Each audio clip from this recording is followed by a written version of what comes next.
4, verso 12. Hechos de los Apóstoles 4, 12.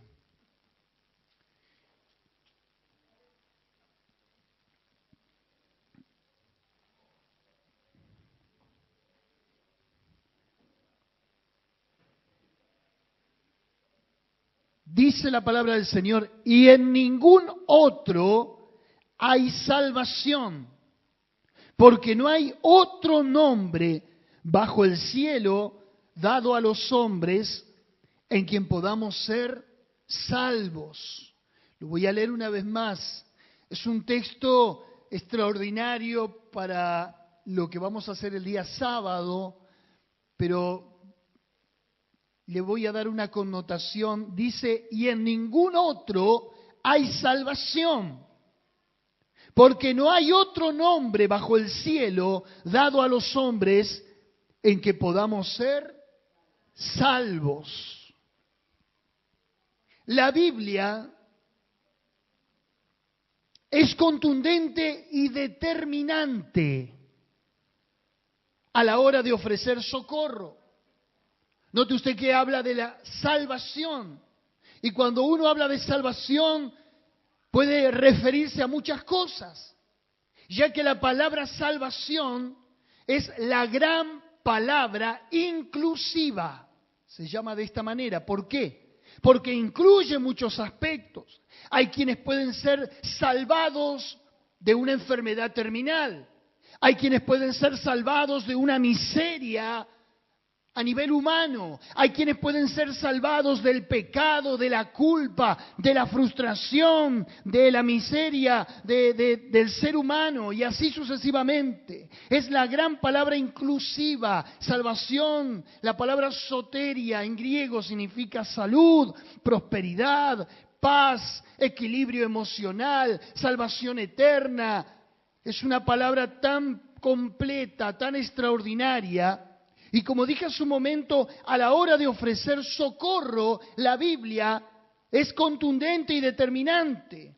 No contempla un plan A y un plan B. Dice, en ningún otro hay salvación.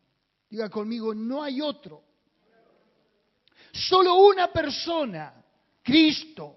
Solo una expresión de amor, solo un sacrificio, un solo mensaje, una sola fe, solo uno que perdona, Cristo Jesús. No hay otro ni en el cielo, ni en la tierra, ni debajo de la tierra que nos haya dado salvación. El texto no deja alternativa a agregados. El texto tampoco sugiere otras formas y otros métodos de variantes. Dice, en ningún otro hay salvación. Y resulta interesante y asombroso que un Dios tan creativo en sus atributos, como es Dios, habiéndole dado tanta variedad, distinción y colorido a su creación, que solo tenga un método y un plan de salvación para el hombre. No sé si usted me está entendiendo. La diversidad de cosas que Dios ha creado, la multiplicidad de formas con las que Dios hermosea la creación, sin embargo, a la hora de salvar al hombre solamente tiene un método y una persona. Por eso mi texto, y voy a ser redundante en esta noche, dice, en ningún otro hay salvación. Pero Él lo determinó así. Y su voluntad es perfecta. Note usted que dice, Jesús es el camino, Jesús es la verdad y Jesús es... No hay muchas vidas. No hay muchas verdades, no hay muchos caminos como algunos pretenden. En ningún otro hay salvación. ¿Por qué, pecador, irías a calmar tu sed de desesperación y agonía a otras fuentes que luego te volverán a dejar sediento? ¿Por qué, pecador, buscarías paz y reposo a tu conciencia culposa en placeres pasajeros que luego vuelven a acusarte con mayor crueldad? ¿Por qué, pecador, seguir caminando entre cardos y espinos cuando este Salvador divino te extendería una verde alfombra en sus prados celestiales de amor? Hoy el mundo celebra la pluralidad, la diversidad y vive, voy a usar esta palabra, en la relatividad de que todo vale y que nada hay absoluto, vistiendo al hombre en la más amplia gama de gustos y caprichos variados. Hoy cada quien puede elegir lo que quiere, de la manera que lo quiere, cómo lo quiere, dónde lo quiere y a qué hora lo quiere. Hoy el mundo satisface caprichosamente todos los placeres y todos los gustos al antojo del consumidor. Pero digo, la religión de todos los caminos conducen a Roma, las filosofías orientales, la meditación de todo tipo, la nueva era espiritualista, el esoterismo, las creencias, prácticas astrológicas, etcétera, etcétera, etcétera, no le dan a ninguno una verdad absoluta. Sí conforma a cada uno dándole una verdad relativa, lo cual es nada. Fragmentada la verdad, todos tienen la razón. La gente a veces se pregunta, pero ¿por qué la iglesia aquella? ¿Y por qué los testigos de Jehová? ¿Y por qué los mormones? ¿Y por qué la ciencia cristiana? ¿Y por qué la nueva apostólica? Y la gente tiene una ensalada, un merejunje en el que llega a la conclusión, entonces todos los caminos conducen a Dios. Y el famoso Yin Yang, que dice que todo lo bueno tiene algo malo y que todo lo malo tiene algo bueno. El profeta Isaías lo decía en su tiempo, ay de los que a lo amargo le llaman dulce y a lo dulce amargo. Pero quiero decirle a la gente y a cualquiera que escuche que cuando todo su castillo de arena de creencias lo derriben las olas de la vida y de las crisis, mi Jesús viene caminando por las aguas diciéndole a la tormenta, calla, enmudece. En ningún otro hay salvación, dice mi texto. ¿Por qué buscar otro si hay uno ya? ¿Por qué pensar en otras posibilidades si Él es vasto y suficiente? La felicidad plena que el hombre persigue a diario es utópica, es inalcanzable, no existe, está lejana, a modo figurativo de aquel oasis en el que uno va detrás en el desierto, pero no es más que un espejismo y una alucinación de la deshidratación. Así camina el hombre detrás de una aparente felicidad. El amparo del dinero, ¿buscás? Es frío y es calculador. La salud y el cuerpo es lo que te atrae, tarde o temprano se corroe. Los afectos, ahí pones tu confianza, son inconsistentes a la hora de aferrarte a ellos. Quiero decirte que cuando audites todo lo que considerás ganancia, te encontrarás con un saldo deudor frente a lo que Dios te puede ofrecer. En ningún otro hay salvación. Cuando hagas un revalúo, te quedarás corto en las medidas que extiendas el terreno de tu vida. Cualquier cosa a la que te aferres o a la que nos aferremos fuera de Dios, tendrá el efecto sábana corta. Cuando te quieras tapar la cabeza, te destapas los pies. Y cuando te quieras tapar los pies, te destaparás la cabeza. Es así de incompleto y de vulnerable el hombre sin Dios. ¿Hay alguien ahí? Pero tiene un detalle más mi texto. Dice, porque en ningún otro hay salvación. Ningún otro. Como dije en un comienzo, no hay un plan A y un plan B. Hay uno solo. Y es el que nos ha sido dado por Dios. Por eso mi segundo punto en esta noche dice, en ningún otro hay salvación, porque no hay otro nombre bajo el cielo dado a los hombres. Diga conmigo, dado a los hombres. Partamos de una base. Partamos de la base de que ya nada de lo que se nos ha administrado desde la creación hemos hecho buen uso como seres humanos. Dios nos dio todas las cosas para que vivamos, para que disfrutemos, incluso la vida. Pero de todo lo que Dios nos ha confiado, lo hemos delegitimado y lo hemos corrompido bajo nuestra naturaleza humana. Pero hay un pasaje extraordinario en Efesios capítulo 2, verso del 4 al 5, yo se lo voy a leer, dice, pero Dios, que es rico en misericordia, por su gran amor con que nos amó, aún estando nosotros muertos en pecados, nos dio vida juntamente con Cristo. Por gracia sois. Pero me gusta cómo empieza Pablo, porque viene describiendo la naturaleza del hombre, de cada uno de nosotros, inmerecedores.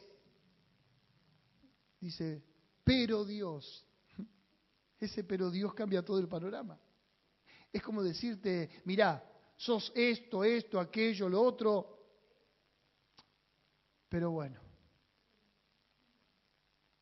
prima el amor, prima el carácter bondadoso de Dios. Pasa por alto, como dice el apóstol Pedro en el libro de los Hechos, nuestra ignorancia. Dado a los hombres. Es la segunda parte de mi texto. Isaías capítulo 9, verso 6 dice, porque un niño nos es nacido, hijo nos es dado.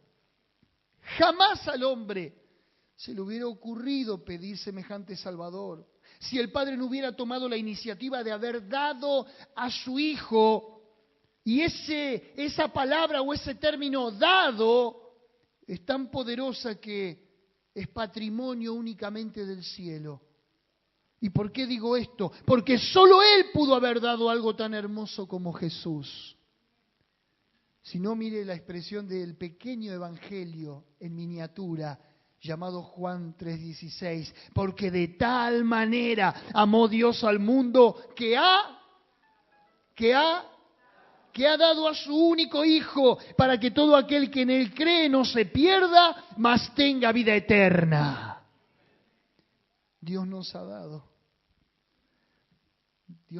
a su Hijo Cristo. Había un himno que decía así, ¿no? Segunda de Pedro 1:4 dice, por medio de las cuales nos ha dado preciosas y grandísimas promesas.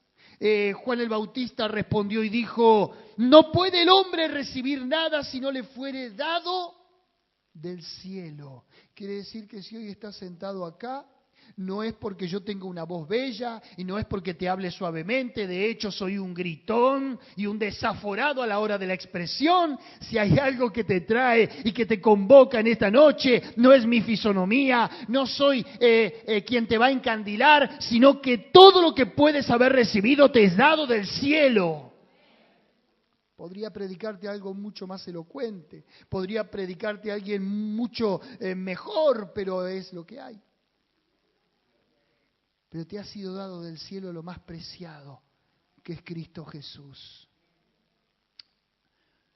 Vea de una vez por todas a Dios patrocinando a su Hijo Jesús como único Salvador. El texto sigue diciendo, dado a los hombres, sí. Y diría yo, obsequiado como el mayor de los regalos a la humanidad, el máximo premio Nobel de la Paz. Se lo hubiera llevado Jesús entre nosotros. Él fue dado para que hagamos uso de Él en todo sentido de la palabra. Por eso es que tenés que echar mano de Jesús. No hay otra alternativa en la vida. Ya te dije que la felicidad es utópica. Ya te dije que el hombre persigue la felicidad, pero nunca la encuentra y nunca logra satisfacerse. Porque solo en Él estaba la vida y la vida era la luz de los hombres. Fíjese que aún en el cuerpo y en la sangre de Jesús somos beneficiados. ¿En qué sentido? Mire nada más los derramamientos de la sangre de Jesús para salvarnos. Al menos 7 son los que menciona la Biblia. Dice que de su sudor cayó como grandes gotas de sangre, dándonos el ejemplo de anteponer la voluntad de Dios por la suya. Y a eso se le llama fidelidad. Cuando Jesús derrama esas gotas de su sudor, producto de la angustia y de la agonía a lo que se iba a enfrentar en la cruz del Calvario, está sellando ahí de algún modo el carácter del cristiano que le deberá fidelidad a Dios.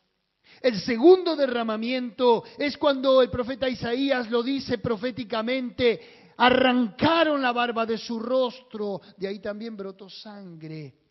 El desprecio y el ultraje lo llevó Jesús para que al deteriorar su imagen Él pudiera estar impartiéndote una nueva imagen a tu vida. Quiero decirte que en todo fue nuestro sustituto, en todo Jesús tomó nuestro lugar, el justo por los injustos, el justo se hizo pecador por los pecadores. La sangre en su espalda, el tercer derramamiento que Jesús sufrió. Las llagas del látigo inmisericorde que hicieron que nuestra enfermedad fuera llevada sobre Él para que por sus llagas fuimos nosotros curados, seamos nosotros curados.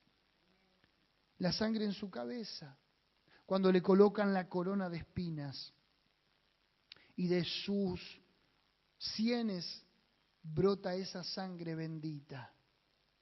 Esa sentencia y ese juicio que pesó sobre el hombre en el huerto del Edén. Cuando Dios le dijo a Adán: ahora por esta causa, refiriéndose al pecado, trabajarás la tierra, y la tierra espinos y cardos te producirá. Pero Jesús en la cruz se pone una corona de espinas para llevar Él el castigo que era por sobre nosotros. Y ahora, en vez de darte a vos una corona de espinas, te da una corona y te llama en el libro de Primera de Pedro real sacerdocio, nación santa, pueblo adquirido por Dios. Él llevó nuestra miseria sobre su cabeza. La sangre en sus manos, que también brotó para que a través de ese símbolo los afectos perdidos que teníamos hacia Dios vuelvan a ser una vez más cercanos, ya que a través de las manos es donde expresamos nuestros afectos, nuestro cariño, el alcance de los sentimientos. Pero Jesús clavó sus manos y allí crucificó la violencia, allí crucificó el maltrato, allí crucificó el pecado, el alcance del hombre. La sangre en sus pies, que también brotó para redimir nuestros caminos, nuestros pasos que eran torcidos y siempre inclinados al mal. Proverbios dice: hay camino que al hombre le parece incorrecto, pero su fin es camino de muerte.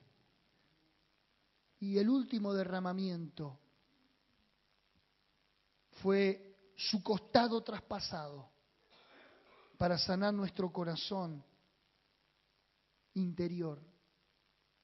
Todo eso que estaba inclinado hacia el mal, porque dice la Biblia que no es lo de afuera lo que contamina al hombre, sino lo que sale de adentro del hombre. Porque del corazón del hombre salen los malos pensamientos, los hurtos, las envidias, las blasfemias. Pero Jesús permitió que su costado fuera traspasado y la punta de la lanza del soldado romano tocara el corazón para luego estallar con agua y sangre.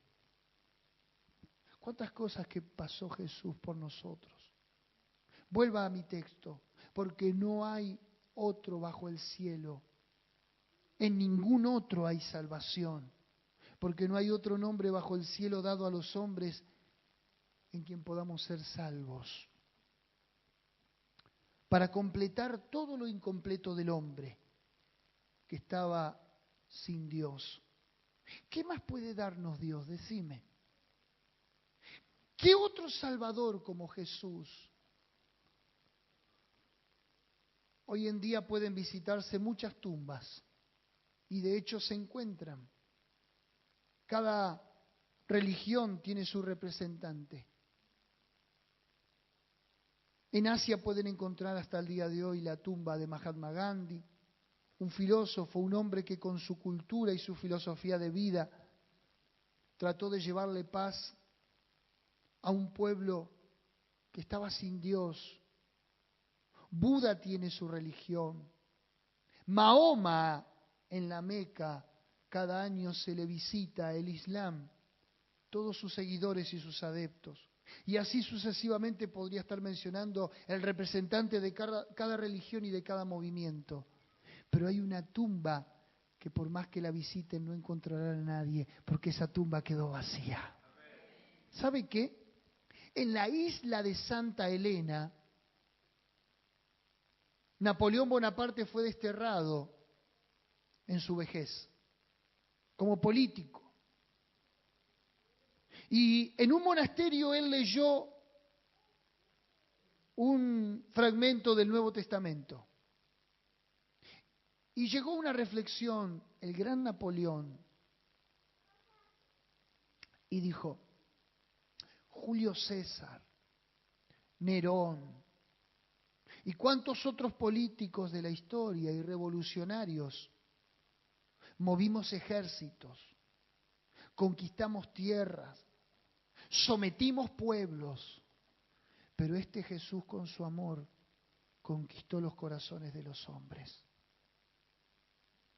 Ernesto Renan, ese famoso poeta, dijo, todavía los brazos de Jesús extendidos en la cruz son lo suficientemente fuertes para colgar en ellos nuestro destino. ¿Sabe cómo se llama este mensaje? Para que te enamores más de Él. Hermanos queridos, nosotros nos hemos acostumbrado a este Jesús. Nosotros nos hemos quedado, por decirlo de algún modo, en una actitud sedentaria dentro de lo que hemos creído un día, dentro de lo que un día nos ha transformado. Fue la reprimenda que le hizo el Espíritu a la iglesia de Éfeso. Pero tengo contra ti que has dejado tu primer amor. Usted puede crecer en la vida cristiana. Usted puede avanzar a nuevos niveles de revelación. Usted puede dar cosas ya por sentadas. El arrepentimiento, las buenas obras, la fe y tantas otras cosas que la palabra de Dios contempla y que son naturales dentro del crecimiento de la vida cristiana, pero nunca usted puede subestimar a este Jesús, ni olvidarse de donde Jesús lo sacó. El apóstol Pablo dijo, ya en el momento de cerrar su ministerio, en el momento ya de despedirse de este mundo, y habiendo alcanzado tantos logros para el Evangelio, sin embargo, él dijo, me he propuesto entre vosotros no saber cosa alguna, sino a Jesucristo y a este crucificado. Este debería ser nuestra canción de cada día. Este debería ser nuestro mensaje de cada mañana. Este debería ser nuestro testimonio constante a todo aquel que se cruza por nuestro camino cada día. El mensaje del Evangelio, hermanos queridos, nunca pasa de moda. El apóstol dijo, porque el poder del Evangelio se revela por fe y para fe. Y no me avergüenzo del Evangelio porque es de Dios para salvación, al judío primeramente y también al griego. Si vamos a ir a predicar la palabra, primero tenemos que saber y asentar en nuestras convicciones este fundamento de que no hay otro nombre bajo el cielo. Judas, no el que entregó a Jesús, sino el hermano del maestro, el apóstol Judas, antes del libro de Apocalipsis, dice, los exhorto a que contendáis ardientemente por la fe una vez dada a los santos. ¿Qué es contender por la fe? No es agarrarse a palos con nadie, no es entrelazarse en una discusión sin fruto, no es tratar de forzar la convicción de alguien que no tiene convicción para arrepentirse, pero sí defender lo que creemos. Sí establecer parámetros, sí saber dónde estoy parado, por qué creo lo que creo. Hay cristianos que su vida es como una arena movediza, porque no pongo en tela de juicio que no hayan tenido un encuentro con Jesús, pero no han ahondado en Él. Se han quedado como aquel ciego en el cual Jesús le puso la mano por primera vez y Jesús le preguntó, ¿ves ahora? Sí veo, pero veo a los hombres como árboles que caminan. Y dice que Jesús le puso una segunda vez la mano sobre él y le dijo, ¿y ahora cómo ves? Ahora veo de lejos y claramente. Hay cristianos que su primer encuentro con Jesús los ha hecho ver parte de la realidad cristiana, pero una verdad fragmentada, pero necesitan un segundo toque del Maestro para ver de lejos y claramente. En esta noche, hermanos queridos, quiera Dios, por el Espíritu Santo, revelarnos más de la persona de Cristo. Fueron las palabras de Pablo a los Gálatas: hijitos míos, por quienes vuelvo a sufrir dolores de parto hasta que Cristo sea formado en vosotros.